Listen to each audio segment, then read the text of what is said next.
Hey you, is life happening to you or is life happening for you? You actually get to decide that answer. At Hope Warrior Project, we believe that life is happening for you.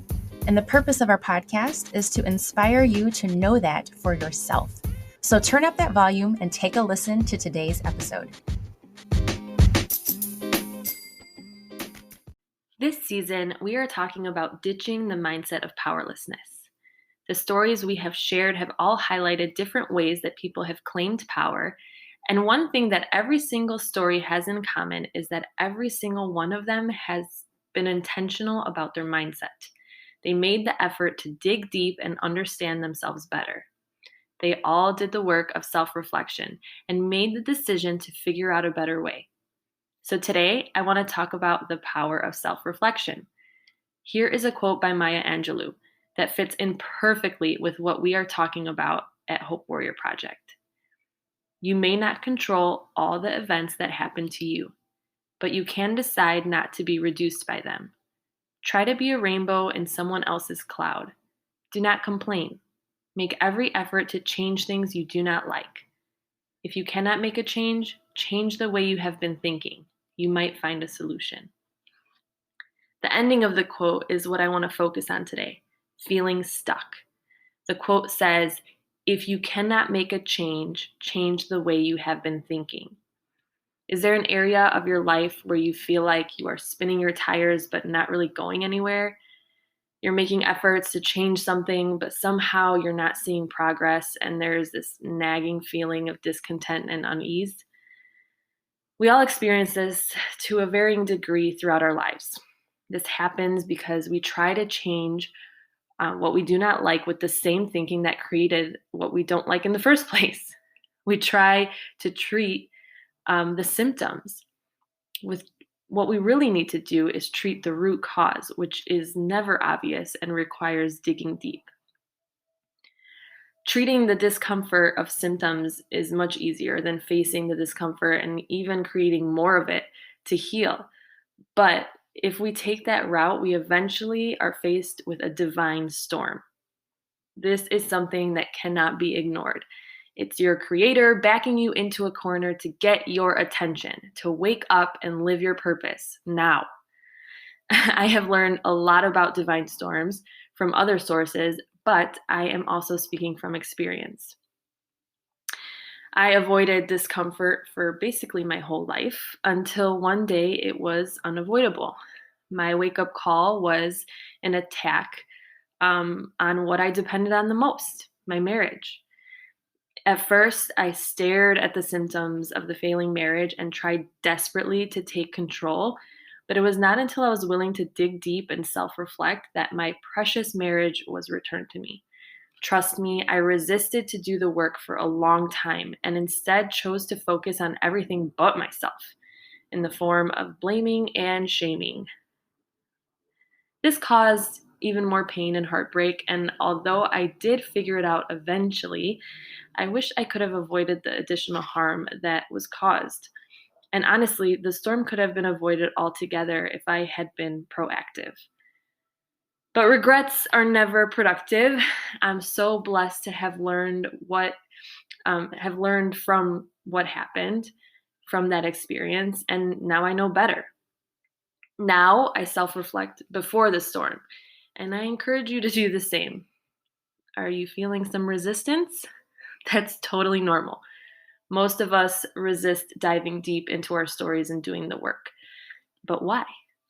Well, the short answer is trauma. Mastin Kipp defines trauma as a nightmare of thoughts, images, and emotions based on past wounds that creates unconscious and irrational stress in the body that suspends awareness of our infinite nature. If you're like me, you might link trauma to extreme events like losing a parent or experiencing abuse. But really, it can be anything.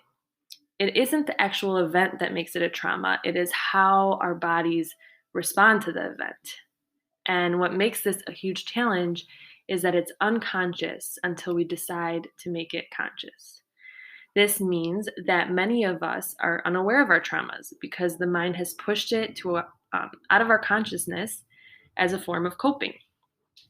Our bodies, however, never forget, and our subconscious mind is calling a lot of the shots most of the time, which results in staying stuck, as well as experiencing physical symptoms like anxiety and depression.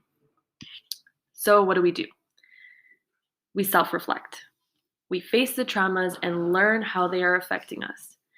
We take back control and start making decisions that are aligned with what we want instead of allowing our egos to call the shots and keep us nice and stuck. Because to our egos, stuck means safe, which is its only concern. This is a process, but it is the way. And if you have not experienced a divine storm that is backing you into a corner to do the work, you have an awesome opportunity to be proactive and avoid that. Or if you have experienced a divine storm or are in one now and decide to ignore the call to action, you will experience different versions of the same storm until you learn the lesson. So, what do you think? Shall we do the work now? The sooner we start, the sooner we get unstuck and live our purpose. This looks like jumping out of bed in the morning, excited that we get to live our lives. We get to experience how abundant life is truly meant to be. We watch our relationships transform into honest partnerships and inspire those around us to heal and show up for the world as the amazing sources of light that they were created to be. You get the point. There is so much to look forward to on the other side of facing fears and being honest with ourselves. So, what can this process look like?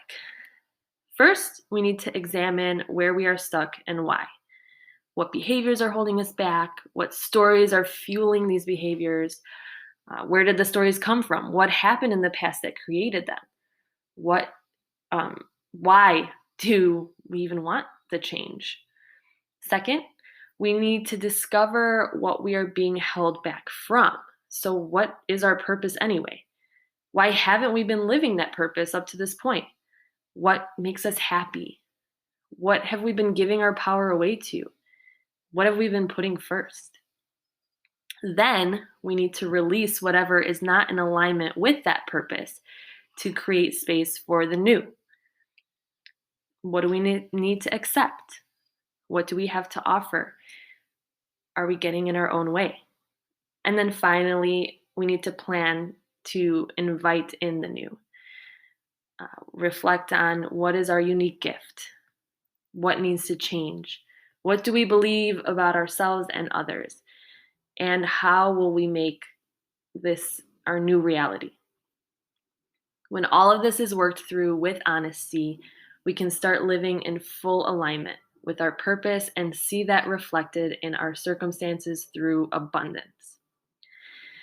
Now, I know this is a lot, and I stumbled through a lot of this on my own when I was facing that divine storm that I spoke of earlier. Like I said, it wasn't pretty, and I took many steps back before I took any steps forward. I don't want the same for you or for the future me. That's why I am so excited to share with you the Claim Your Power program that we are offering. It was inspired by the book Claim Your Power, a 40-day journey to dissolve the hidden trauma that's kept you stuck and finally thrive in your life's unique purpose, by Mastin Kipp. We went through the book with a small group of women. We met once a week for 5 weeks to share the experience. Every single one of us experienced breakthroughs and saw a positive impact on our lives. We collaborated and pulled out from the program or from the book what we found the most helpful, and we made some adjustments to create a program that we know will help you discover things about yourself that you need to free yourself. There's different options. So if you're an independent worker, you can sign up to get all the content emailed directly to you daily. If you thrive in community, where you can ask questions and encourage others, we have an option for that. And if you're desiring one-on-one time to really dig deep and work through things, we have that too. We start September 27th, and the program is 5 weeks long with a light week in the middle designated for catch-up and for individual work. So choose your package and sign up now. Your future self is begging you.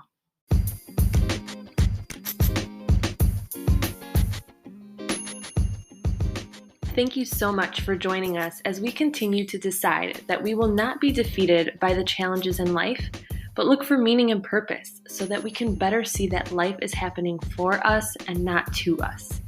Hope is an active choice. When we stop choosing it, we slowly drift back into old thoughts, actions, behaviors, habits, and beliefs that hold us back from fully experiencing the incredible life that is meant for each and every one of us. Make sure to subscribe and share this podcast to support that choice and intention to live a hope-focused life, and watch your circumstances reflect that hope back onto you and those around you. Every day when you wake up, make the choice to live as a hope warrior. The world needs your light.